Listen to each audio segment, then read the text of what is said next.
Bon mercredi à tous. Et oui, une autre capsule. Et tel que promis, on va poursuivre dans le sujet de la santé mentale. Comment construire sa maison de santé mentale? Souvenez-vous, la semaine dernière, je vous ai parlé de 4 éléments principaux pour construire cette maison-là de santé mentale. 1. L'amour de soi. 2. L'estime de soi. 3. La confiance en soi. Et tout ça construit sur le respect de soi. Souvent, la santé mentale a été considérée comme quelque chose d'extérieur à soi. Ça fait partie des croyances populaires. Si j'ai assez d'amour, assez d'argent, assez de relations, assez de job, assez de succès, et ainsi de suite, je vais être heureux puis je vais être bien. Pas nécessairement comme ça que ça se passe. J'ai rien à dire contre ces éléments-là extérieurs.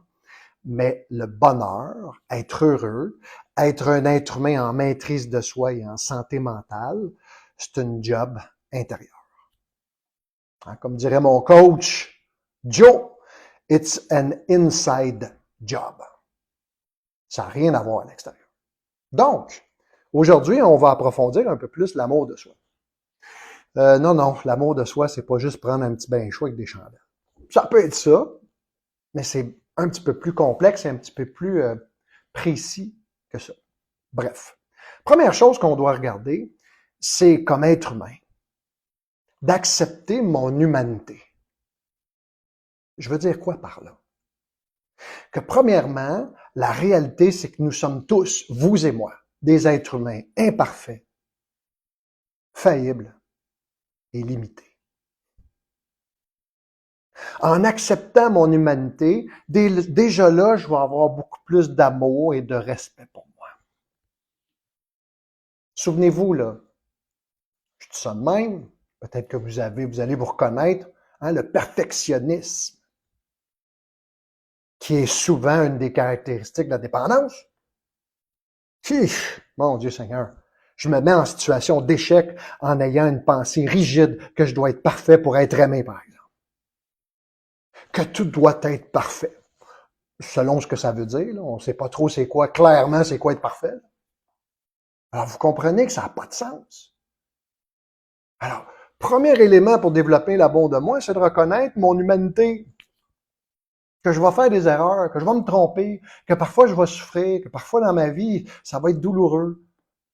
Puis qu'aussi, parfois, ça va être rempli d'éléments agréables, que je vais me sentir bien, que je vais avoir la joie de vivre. C'est de même. Puis il y a des périodes comme ça, de joie et parfois de souffrance. C'est comme ça fait partie de notre humanité, ça fait partie de ce qu'on vit. Et donc, en acceptant cette humanité-là d'être imparfait, faillible et limité, déjà là, il y a quelque chose qui vient s'apaiser. Ben oui, je suis correct. Pas parfait. Je prends pas toujours les meilleures décisions. C'est correct. J'apprends à travers ça. Souvenez-vous que notre objectif d'être ici sur la Terre, et ça c'est mon humble opinion, c'est de vivre des expériences. Parfois agréables, parfois désagréables.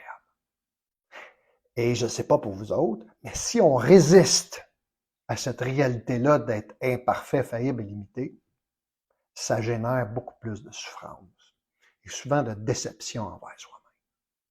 On n'est pas trop tôt dans l'amour de soi dans ce temps-là.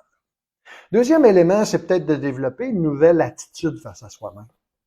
Encore une fois, dans les caractéristiques de la dépendance en général, l'autocritique fait beaucoup partie de notre dialogue et de notre discours intérieur.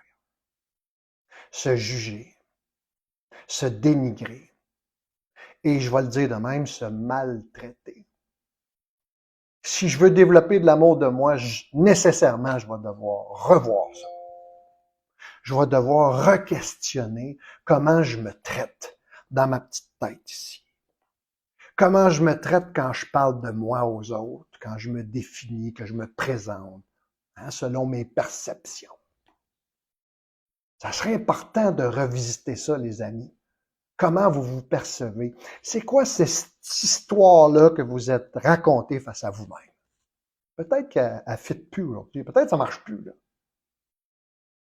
Alors, un autre élément à regarder, c'est mon dialogue intérieur. Comment je me traite? Est-ce que je suis une personne, par exemple, qui respecte sa parole? Respect.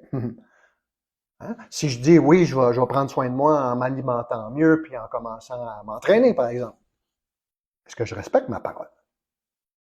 Si je respecte pas ma parole, ça vient jouer directement dans ma maison de santé mentale.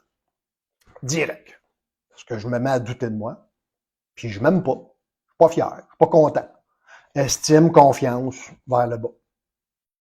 Fait que l'amour de soi, c'est aussi revisiter qu'est-ce que je me raconte dans ma tête. Souvenez-vous, un des outils importants, c'est de développer l'observation de mon discours intérieur, soit en l'écrivant, soit en le partageant avec d'autres, soit en prenant juste un pas de recul, respiration, puis voir qu'est-ce que je me raconte encore dans ma tête à mon sujet. Être rigide, vouloir être parfait, se maltraiter, ça fonctionne pas. Alors peut-être développer une attitude de bienveillance et de compassion. Moi, je trouve ça une bonne idée. Je trouve ça intéressant. C'est à chacun d'entre nous de déterminer ça. Alors l'amour de soi, ça se construit comme ça. Et dernier point pour construire l'amour de soi, c'est peut-être de revoir toutes les croyances à notre sujet. Des croyances comme je suis pas assez. Je suis pas assez. Encore là, ça fait partie des caractéristiques de la dépendance. Je suis pas assez. Je suis pas assez au travail, je suis pas assez avec ma blonde, je suis pas assez avec mon chum, je suis pas assez, je suis pas assez. Ça finit plus, ça. Alors, de confronter, de regarder, c'est quoi nos vieilles croyances qui sont peut-être plus adaptées. Des croyances qui sont peut-être irréalistes ou douteuses. On doit revisiter ça. Très peu de gens font cet exercice-là. Souvent, on va le faire parce qu'on souffre ou que notre manière de vivre ne fonctionne plus. Fait que pour développer une santé mentale, il y a différents éléments à mettre en place. C'est pas quelque chose de magique. Ah, je m'aime du jour au lendemain. Non. Les bottines doivent suivre les babines, comme on dit.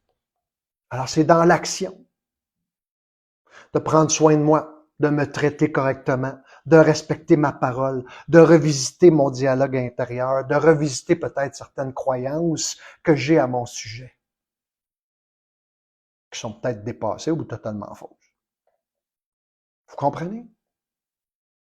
C'est systématique, c'est pas... encore là, il n'y a rien de magique ou de miraculeux. Là. On se lève pas un matin dans l'amour de soi. C'est vraiment quelque chose qu'on doit développer. C'est quelque chose qu'on doit mettre en place. C'est vraiment, je dirais, des actions concrètes à mettre en place pour développer l'amour de soi, qui est la base de ma maison de santé mentale.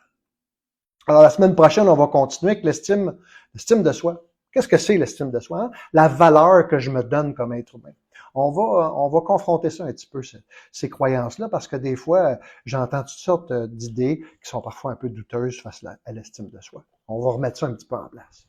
Patrice Baudouin, coach en sobriété, Maison La Bouée. Si cette capsule-là a du sens pour vous, la partager, ça serait apprécié. Puis merci d'être là et à bientôt, c'est-à-dire à mercredi prochain. Au revoir.